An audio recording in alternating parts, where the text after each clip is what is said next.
seen the bad side of him. I've seen him stab people and shoot people. He was definitely a sick boy. The medication he used to take would knock a horse over. Nothing like a bit of gang warfare now and again anyway to liven things up. I'm Fred Dinenage, the official biographer to the Kray twins. I found writing the Kray twins story a very hard thing to do. You see, really the twins and I had absolutely nothing in common. I would sit for hours and listen to their stories of the often brutal crimes they committed, and here I was, someone who hadn't got a criminal record at all. They could never ever say sorry, they could never express regret for the things they'd done, or even for the families of the people who'd been killed or hurt. Now, 25 years later, I'm revisiting the Kray story and meeting their associates, looking again at the most notorious gangsters in British history to see just how right I got it.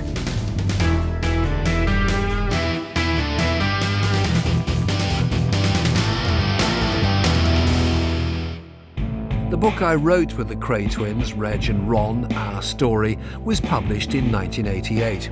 It was a success at the time, and since then I've continued with my life as a TV presenter and journalist. But nonetheless, their story has always held a fascination for me.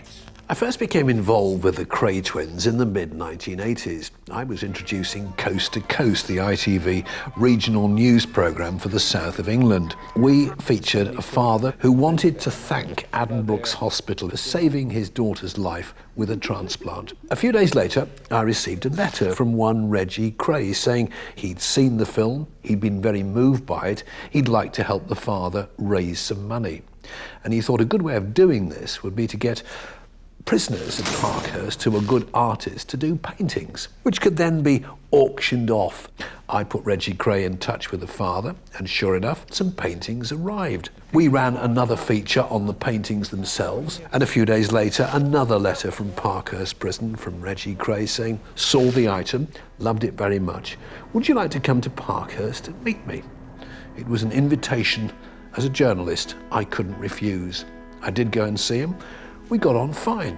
He said, come back and see me again. I did, and on that second occasion he said, Ronnie and I are looking for someone to write our life story. Would you like to do it? And I found myself saying, well, yeah, I'd like to think about it. I'm retracing their extraordinary lives again, from their childhood to their heyday to their demise, and meeting key people for the very first time. It all began when the twins were born on October the 24th, 1933. Reggie was born first, then Ron, 10 minutes later. It's the Kray twins' roots here in the East End of London that's the key to their whole story. Frankie Fraser knew them when they were just kids. He watched them grow from young tearaways into hardened gangsters.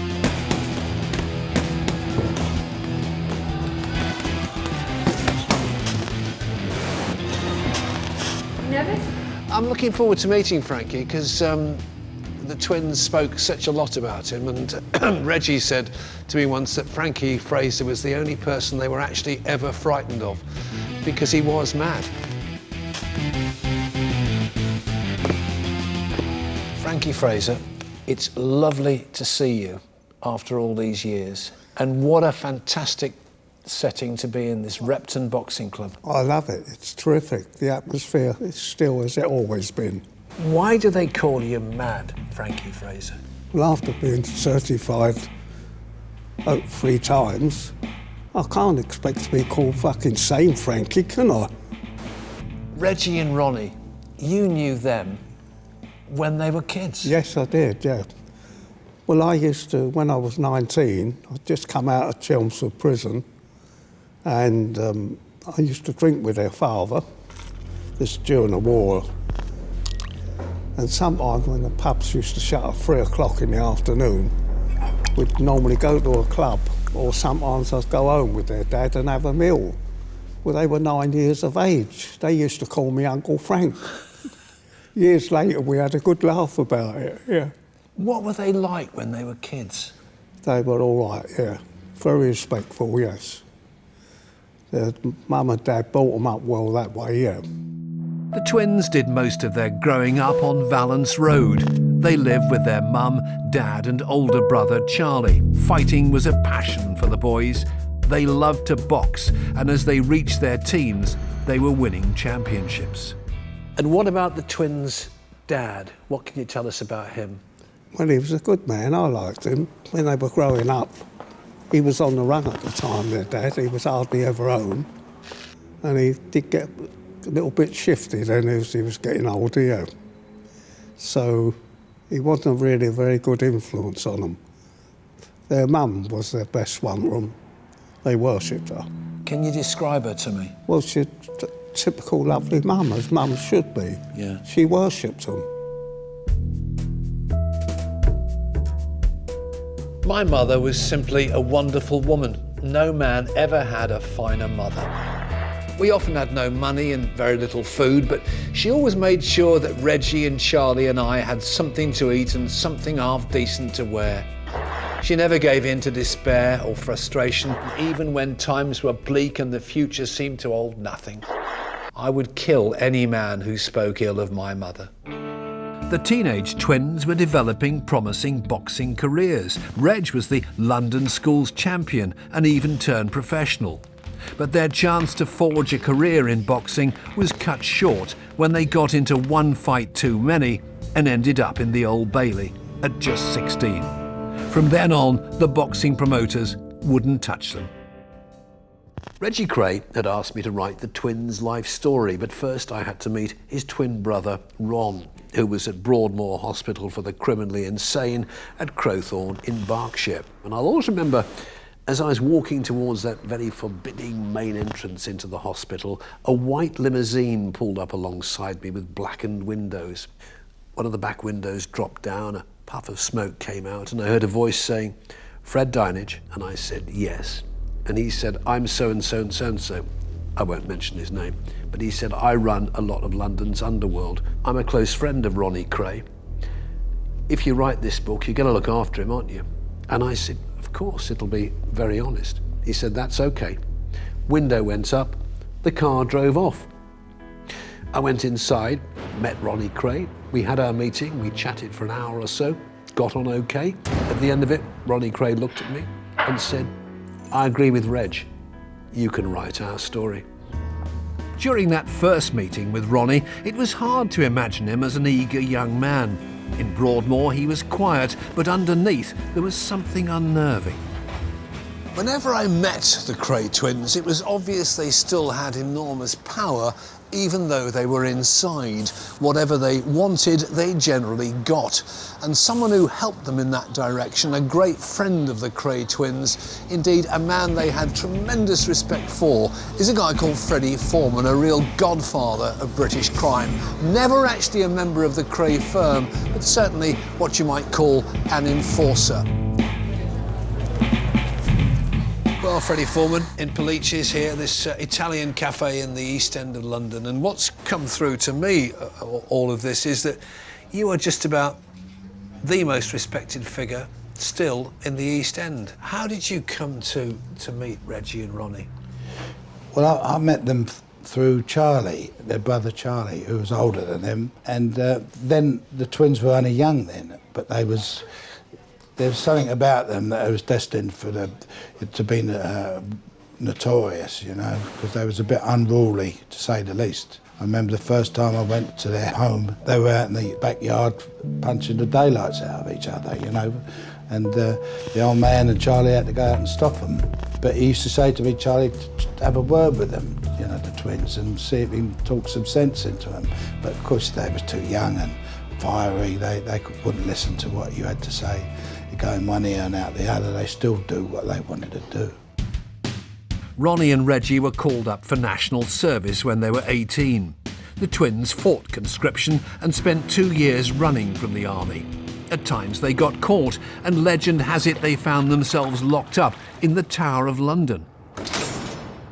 Writing the Kray twins story wasn't particularly easy because of the limited access I could get to them. I could only see them once a month and then for just a couple of hours. So it took several years to actually write it. And an added complication was the fact that Reggie moved prison a few times. And every time we had to meet in a huge visiting hall, which didn't make it any easier. At Broadmoor, the problem with Ronnie wasn't quite so bad. They gave us a private room to talk in, so that showed the amount of trust there was with the authorities there. This extraordinary footage has never been seen before on television.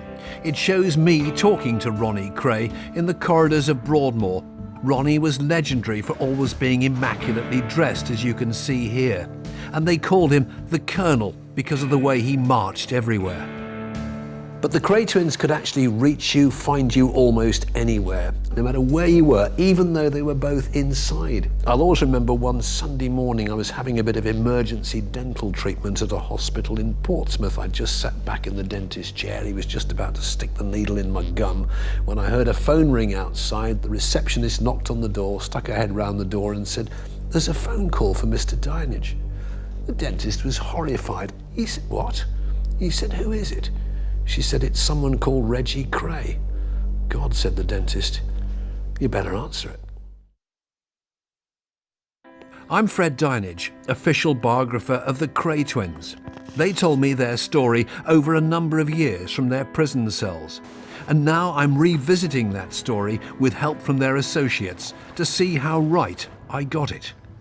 Writing a book about the Kray twins wasn't easy because it was difficult to find out the truth, to separate fact from fiction. Virtually everybody I've met has had good things to say about them, but I've got a feeling that Lenny Hamilton and Billy Frost might have a somewhat different account of things. Ronnie got him around the neck.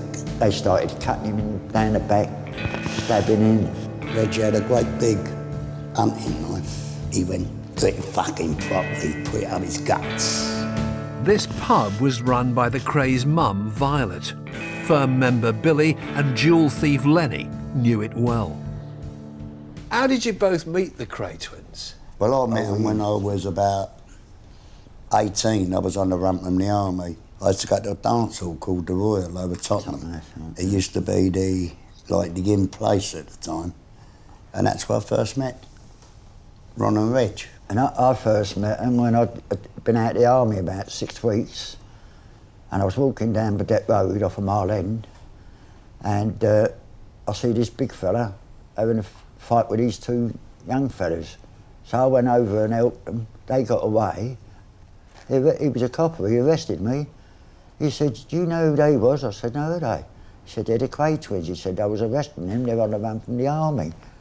The next time I met him was the snooker hall. I was playing snooker and then this fella tapped me on the shoulder and it turned around. He said, "You don't remember me, do you?" I said, "No, I do, you?" He said, "I'm Reggie Kray." He said, "You helped us when the old Bill was holding us." So the other one went, "Yeah, and I'm Ronnie." And I looked, I couldn't tell him apart, could you? You couldn't tell him apart. The 21-year-old twins' first business venture was a billiard hall, but trouble followed soon. Ron was put away for GBH after shooting and wounding a man. So, Reg opened up their first nightclub, the Double R, as a tribute to his imprisoned twin. Billy Frost worked for the Krays and was a member of what became known as the Firm. What was your role in the firm? I used to drive and do little different things like, you know. He was one of the most trusted on the firm, Billy. Was you? Well, I used to drink with him in the 60s. You never hear him mention the Kray's name.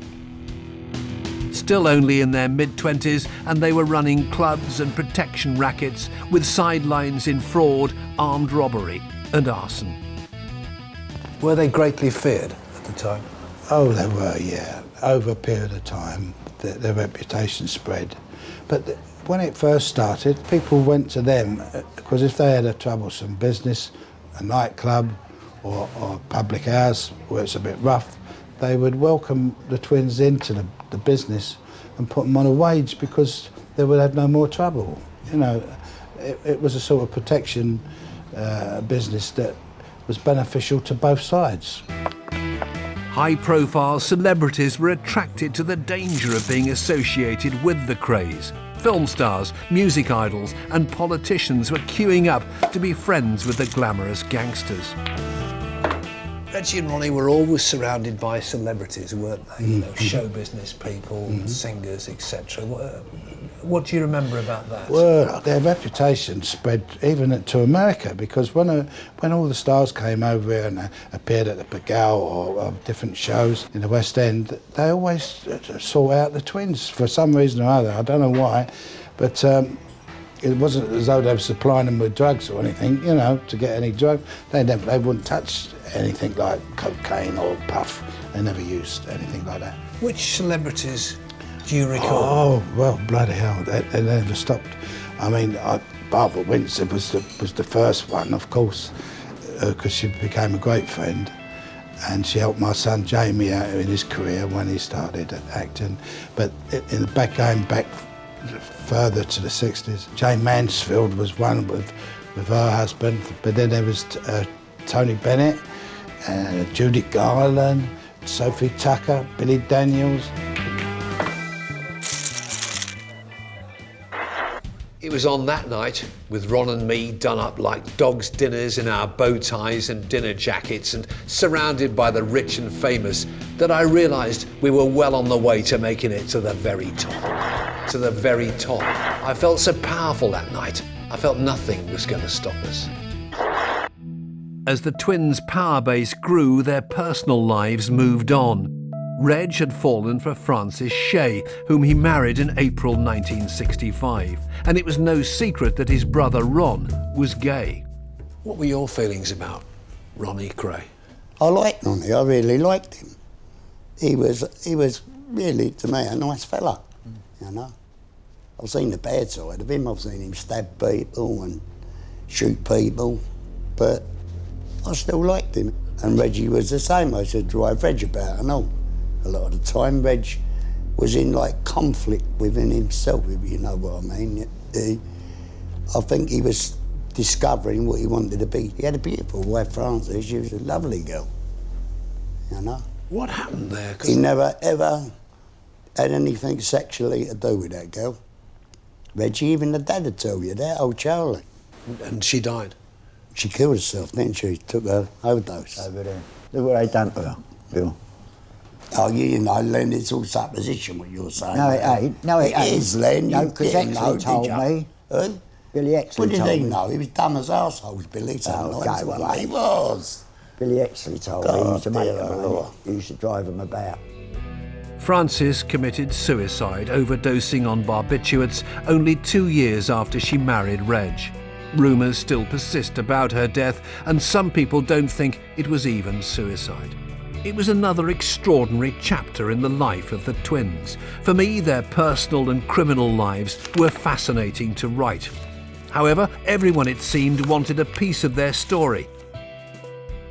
We discovered early on that a famous rock star had also got the rights to the Kray book. So Ronnie said, that's not a problem, give him a ring and tell him we want you to write our story. So I rang him up and his attitude was, over my dead body, you're not writing it, I've got the rights. So I told Ronnie, who said, leave it with me, I'll sort it out.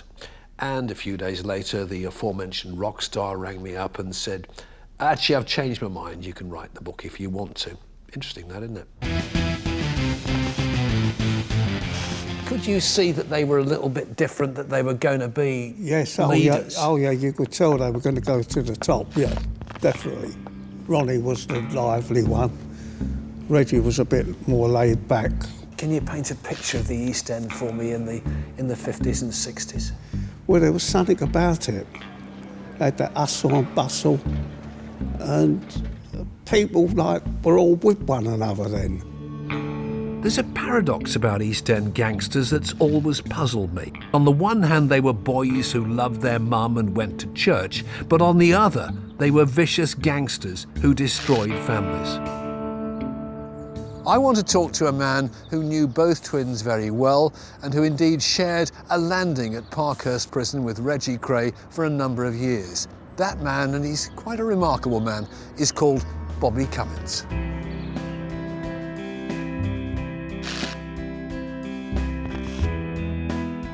Bobby, we're in this rather unique St Matthew's Church here in the East End. It's a special place, isn't it? It is a special place because it's part of the community. It was where the community met. And, you know, though there were villains and all that, we have respect for the church. I mean, you knew Reggie Kray as well as anybody, better than most. Tell me about Reggie. Well, Reggie Kray, there was two sides of Reggie. There was the Reggie that, in business, you wouldn't want to mess with. You know, you're talking about one of the most serious bits of work. But there's also that compassionate side. Like, I learnt my rules off of people like that, like the Freddie Foremans and that you show respect. Love mum, love your family. If you don't respect your family, you don't respect no one. Kids were safe in our environment, and elderly people were safe in our environment. Villains weren't safe in our environment. You'd come over across the manor, your manor was your territory. You'd come across there and you started taking liberties, then we'd sort you. The twins were violent lads, weren't they? We were all violent, Fred, you know, and I've got to go hands up to it. You know, you live in that world, we live in other people's nightmares, that's our reality. And when you go out with a gun, or you go out with a tool, when people come looking for you, they come looking for your tool. And there's an old rule that we used to have, better to be caught with one when you don't need it than caught without one when you do. Because if they jump out the motor on you, they're not coming to say hello, they're coming at you, cut you to pieces, or shoot you, or kill you. You subscribe to that world, you live by those rules, Fred, and you're groomed into it. The twins grew up surrounded by East End gang warfare. It was a way of life for them. Frankie Fraser saw the twins rise to power. Did Reg and Ron ever ask you to join them? Yes, of course they did. But I was already then in prison. I said, well, I'll think about it. But then I went with the Richardsons. The Kray twins weren't the only duo ruling London's underworld. A rival gang, the Richardson brothers, Charlie and Eddie, were based south of the river. The Krays told me they had a reputation so fierce it earned them respect from the hardest of criminals. They became famous for their brutal torture techniques. The Richardsons, what were they like? Very intelligent. Miles in front of Reggie and Ronnie, like with intelligence and that. But Reggie and Ronnie had the other part, they were very genuine. The East End and South London. What was the difference? What was the problem between them? There was no problem really. There's always a bit of rivalry, like any football teams. Same thing, isn't it? Nothing that couldn't be solved. And there's nothing like a bit of gang warfare now and again anyway to liven things up. I always got the feeling, in fact, Reggie said they were quite wary of you. They would never, ever take a liberty with Mad Frankie Fraser. Well, that was their way of looking at it, and that was good. Yeah. And vice versa. Were you frightened or wary of Reggie and Ronnie? No, of course not. I'm frightened of nothing and no one. Never have been and never will be. It's as simple as that.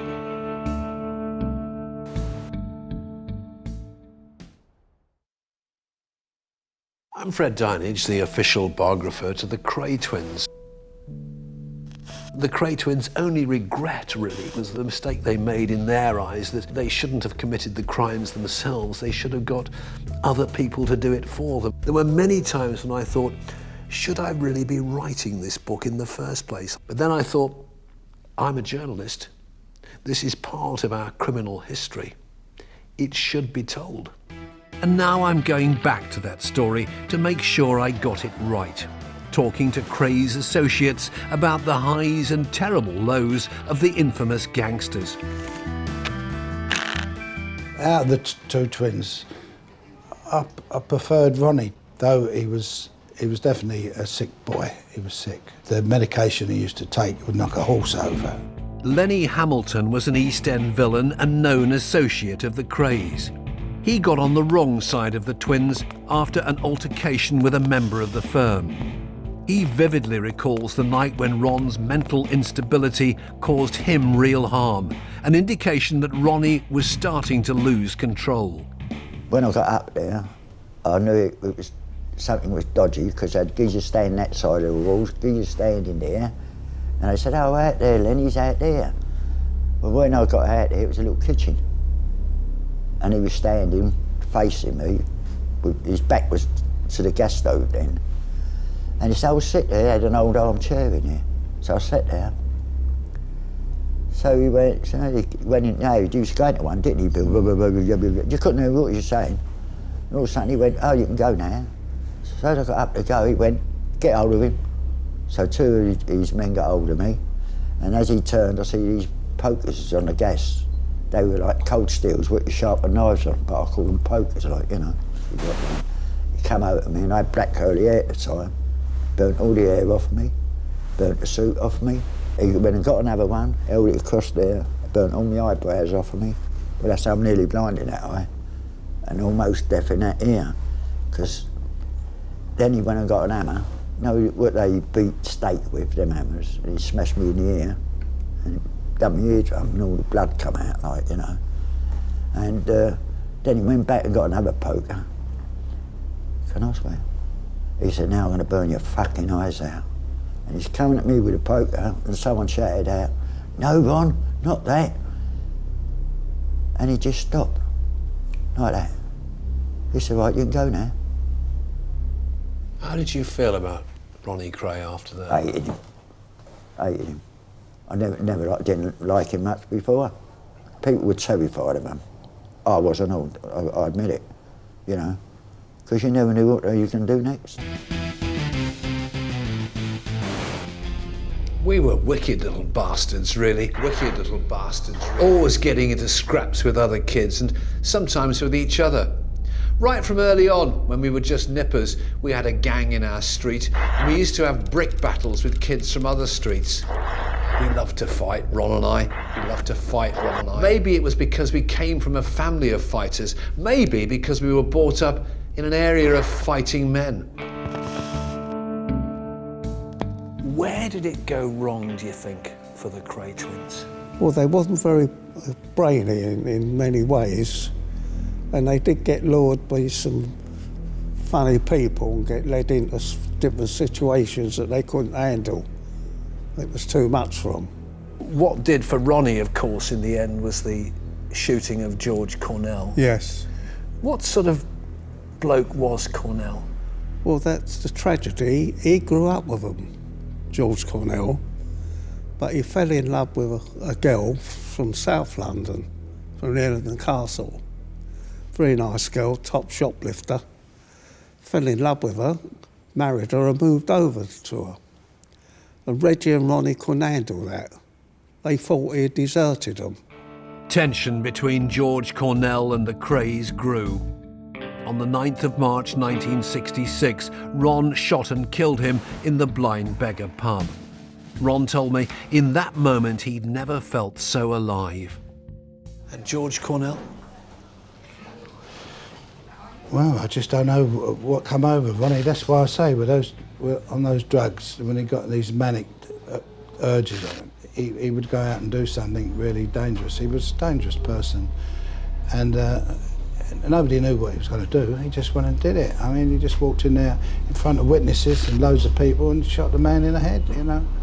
And it's a miracle shot because he's blind as a bat. He couldn't see to drive or anything. It was just a fluke, really. The following year, Reggie killed too. He stabbed associate Jack McVitie in the head, chest and stomach. Reg always said to me that Jack the Hat got what he deserved at that fateful party on Evering Road, calling him no better than a sewer rat. Freddie Foreman was found guilty of being an accessory to the murder. Ronnie Kray smashed him in the face with a glass and told him to go, to use the F word and go. And he went out of the room and he turned around and came back in again. And he could have walked out of the house, he could have gone out. And they sat there and they were screaming at each other and arguing. And it went on for quite a considerable time. And there was witnesses there, two young guys who were croupiers, who made statements to this effect, and a lot of other witnesses made statements. But they were never produced at the trial, those statements, which they should have been. And that would prove that it wasn't premeditated to kill him that night, but it was got out of hand, and that's when the knife was produced by one of that firm, pulled it out of the kitchen and gave it to one of the twins, which was a stupid thing to do. and that's how he got killed.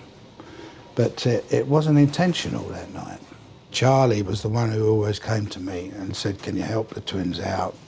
They're in trouble, they've done something stupid, they've done something silly. When Jack the Hat, I was in my bed at 3 o'clock in the morning. I was asleep when all this thing was going on. And they wanted me to help them out, to clear up the scene afterwards. Were you involved in any of the killings or anything like that?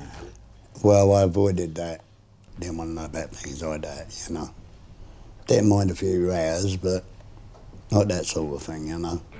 Reggie always told me that only he and Ronnie knew the truth about how Jack the Hat's body was disposed of. Member of the firm Billy has his own theory. What happened to the body? Burnt it. A pole, they had a pole. Yeah. He had a breakers yard and he used to smelt a lot of alley. It's in my book. So he used to dump them in a big deep freeze. That's right. He had a big chest freezer. You freeze them up there for about a week. Then you know them saws they cut the meat and the fish with. He had a one of them. Saws. He used to saw them up, put them in the smelt, they were gone in and out. Whole That's body. where the bodies went. But he's my mate, Jack. He's a good fella. I've had some right laughs with him, you know. I mean, why did Reg kill McVitie, do you think? Well, by then, Jack the Hat had got out of hand. He was flash and saying nasty things about them and everything like that. So therefore he had to go. There's no doubt about it, yeah. A shame, because at one time he had been a nice guy. It was the Jack McVitie and George Cornell murders that gave Scotland Yard enough evidence to arrest the twins. At 6 a.m. on the 9th of May 1968, the police smashed their way into Ron's flat and arrested them both. The brothers gave up without a struggle. Did you go to the police with evidence about? No. He didn't do it. But then when I was in prison, and they got a letter smuggled into me. If the police come to see me, don't talk to them. Otherwise they're going to shoot my 2 kids.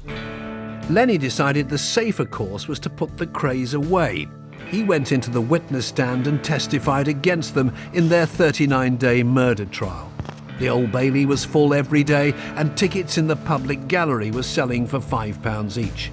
Ronnie told me he was betrayed in court by nearly every man in the firm. Lenny, what about the trial itself? How much of an ordeal for you was the trial of the Kray twins? Oh, well, the judge looked at me in the box and he says to me, "You feel all right?" I said, "Not really." And they got me a chair to sit down because Ronnie Kray kept staring at me, going, pulling faces, you know, because he was only just down there where I was here. So they got me a chair. When I sat on a chair, being little, I couldn't even see over the top. So that's why the judge done it, you know. If they didn't have sent that letter in, I wouldn't have spoke to the old Bill. You don't do them things. You know, because I was a thief myself at the time. I was a dual thief and I've blown saved and that, you know. But you don't grass up people. It was at the Old Bailey that a young Bobby Cummins got to know the twins. It was funny because when I got dumped and sawn off, that's when I met Reggie and Ronnie. Because they was at the Old Bailey, it was the old Bailey in them days, and they was walking along the landing because they was on trial when I was a young kid. I knew who they was, but I didn't know them at that time. And it was Ronnie. He went to me, "What are you doing here?" I said, "I'm here for coming to sawn off armed robbery." He went, "You cheeky little so-and-so." He said, "Fair play to you." He said, "I'll probably see a lot of you in here." I said, "You probably will." On the 4th of March 1969, the Krays were found guilty of murder and sentenced to life. The judge said they should serve no less than 30 years. Freddie Foreman was sentenced to 10 years inside for his part in the Jack McVitie murder. A tricky question, Fred, but I'll put it to you because you don't have to answer it. Were there other murders, do you think? I mean, do you think the Mad Axeman was murdered by them or via them or others, do you think? Well, it's say I don't really want to discuss about the matter because I stood trial for the murder of. But you were acquitted? I was acquitted, yeah, and rightly so. But and also I was charged with another murder 12 years after it was supposed to have happened, and I was acquitted of that also. So, You know, I don't want to really discuss or talk about things like that, because there's always people, families who it's always somebody's husband or somebody's son, isn't it, you know? The Krays were finally banged up where the police wanted them to be. Even though they'd tried and failed to convict the twins of other murders, the job was done. Justice for George Cornell and Jack McVitie had been served. I'm Fred Dinenage, the official biographer of the Kray twins. Writing the book was a big responsibility, and I spent 4 years visiting Reggie and Ronnie in prison, listening to their stories. It wasn't always easy, like the reaction I first got in Parkhurst. When you first come in, everyone was iffy, because we've had journalists before. I mean, I've had it myself, where they want to do your life story, they want to write the book, and then they write it the way they want to write it. They don't write the real way. And that made us very iffy about people who wanted to write books, journalists, all that sort of thing. You did it the right way. And so that gave them a bit more confidence, and you was regular. You know, you weren't just going up, getting a little bit and then doing your research and then padding out the book. You was actually writing how it should have been done. You were well respected, you know, for what you did. And you're still well respected today. I respect you today. So the Kray twins' book was due for publication, and certain newspapers showed a lot of interest in serialisation, particularly the Sunday Times, the Sunday Mirror and the News of the World. I urged the Kray twins to go for the Sunday Times because of the credibility that it would have given them, which is what they were really seeking after all. But of course the twins, being the twins, went for the most money and went for the News of the World. The Sunday Mirror, who'd been very supportive up until then, were very, very cross, and they took a somewhat different tack all of a sudden. The headline said, "Fury over new Krays haul." They were angry that the Krays were apparently going to receive some remuneration for writing their life story, and they suggested that I, as the author, should be taken off the television. I was outraged at the sheer hypocrisy of the whole thing, but then it all died down, and time is, after all, a great healer. For Reggie and Ronnie, time didn't heal. It just went on and on in prison. Reggie said to me that life in Parkhurst was a constant battle for sanity and survival. Parkhurst, one of the most respectful places I've ever been in my life for good manners, because we was all tooled up, every one of us in there. Tooled up inside prison? Oh yeah, yeah. With what? Well, we nicked a garden shear. Reggie had half, I had half, so I had a blade about that long. And we would wrap that in a towel under there. Then we used to have the grey overcoats in them days, the poacher's coats they used to call them. We carried a blade in that when you were around the exercise yard, because if it kicked off, as I say, it was a very, very respectful place, because we'd all say good morning to each other. No one jumped the queue, because everyone was a potential killer in there. You know, Parkhurst was Britain's Alcatraz. You know, you could be sitting there watching telly, Fred, and someone come in with a boiling jug of milk with sugar in it, tip it over your head and burn your face off. That's the reality of prison. It was the same reality the Krays' biggest rivals, the Richardson brothers, were living after the law caught up with them too. At one point in Parkhurst, it turned out that Charlie Richardson and Reggie Kray were about to do time together. Now, there was a war between Reggie Kray and Charlie Richardson. They were both banged up in Parkhurst at the same time, potentially explosive situation. You, in fact, brokered the peace, did you not? Well, the thing was, I was friends with Charlie and Reggie. It had been a long war going on between both families, you know, and you know, people were very heavy, because you got to look at, if it goes off in there, what side are you going to take? Because you couldn't be true to two. You know, you had to take one side or the other. It got to a stage where people were going like, you know, the bond's got to be made. You can't walk about wondering if it's going to go big time. And so they had to get someone who both of them knew and trusted. The word was put, like, you go and sit with them and sort it out. They was either going to have to live together or die. For the Krays, dying in prison was a real possibility, and prison life without their twin was hard. They saw each other as often as the authorities would allow. Whenever we meet, we spend the day talking. We don't talk about the past, we talk about the future. Ron and I have always believed we'll be released one day. We have to believe it, it's all there is. We talk about the houses we'll live in together in the country, and about the places we want to see before we get too old. For years now, we've talked about going to India and China, two of the most beautiful and interesting countries in the world. But am I right, in a sense, Reggie was always a marked man inside Parkhurst. He'd always got a sort of price on his head, in as much as the young guns in there, if they could have marked him in some way, they'd get themselves a reputation. Well, you've got to look at it, the hierarchy in prison. You know, you're talking about people like Reggie Kray, Charlie Richardson. If you cut one of them, I'm the guy who cut Reggie Kray, now you're a celebrity, right, you're going up the ladder. But if we allowed that to happen, then the next target would have been Charlie, then it would have gone all round, and one of us, it might have been my turn next time round. And the thing was, we were prepared to kill them if necessary, and we weren't worried about that. If it come down to that, better them go than we go, but send a message out. You hurt one of ours, then you're hurting all of ours, and we're going to come and get you, you're not getting away. The twins' mum, Violet, visited them twice a week until she died in 1982. Ronnie served most of his sentence in the psychiatric hospital Broadmoor. Reggie was a Category A prisoner for much of his time in maximum security prisons across the country. Do you think the law was a bit harsh on Reg and Ronnie Kray? I think the law was very unfair to them.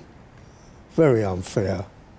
Ordinary nice people like yourself, untouchable in their world, and quite rightly, and women and children untouchable. Even when their contemporaries had been released, the twins were refused parole.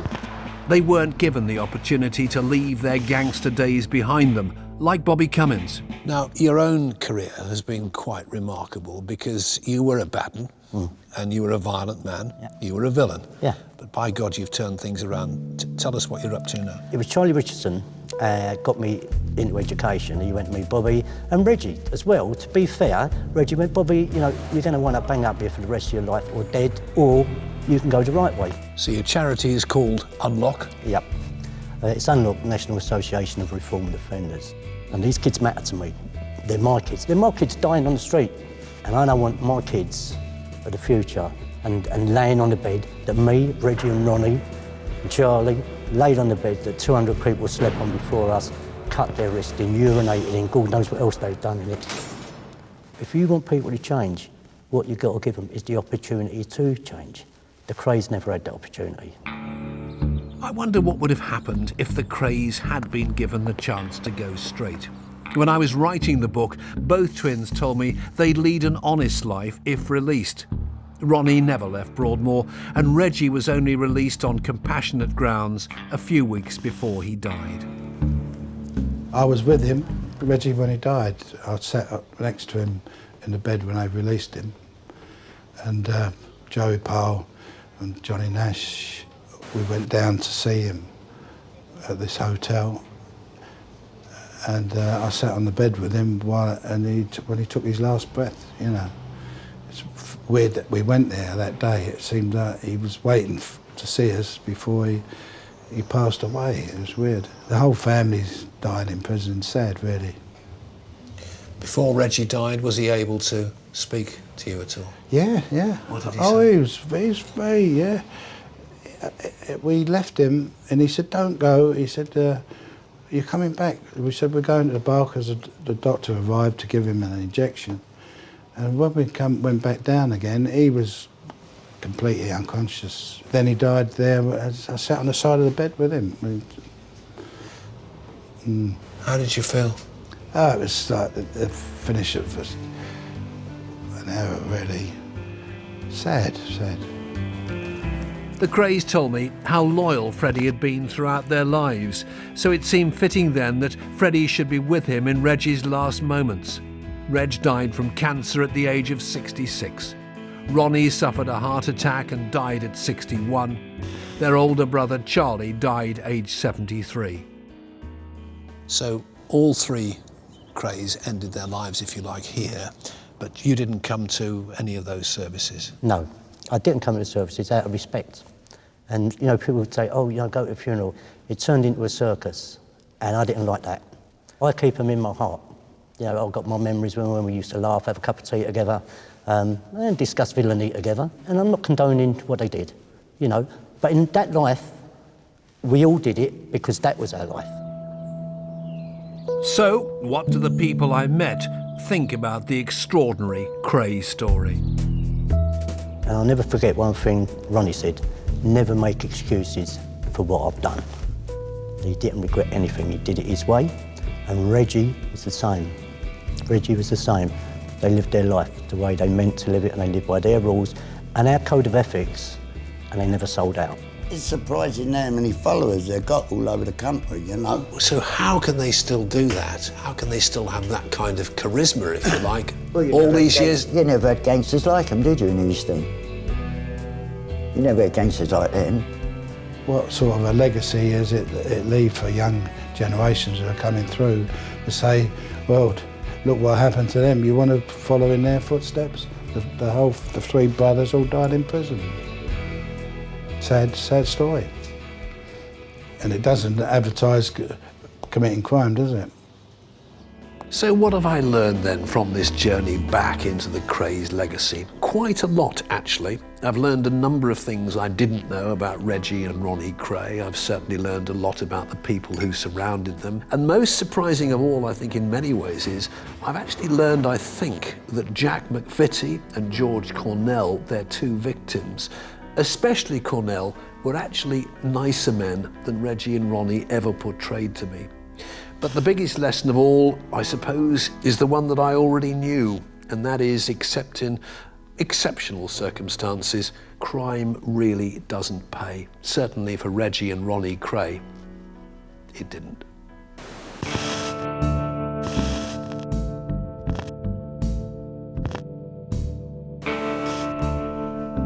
Well, as London woke up on that sunny May morning in 1968 and two sleepy gangsters were driven at record speed to Scotland Yard, we knew only one thing.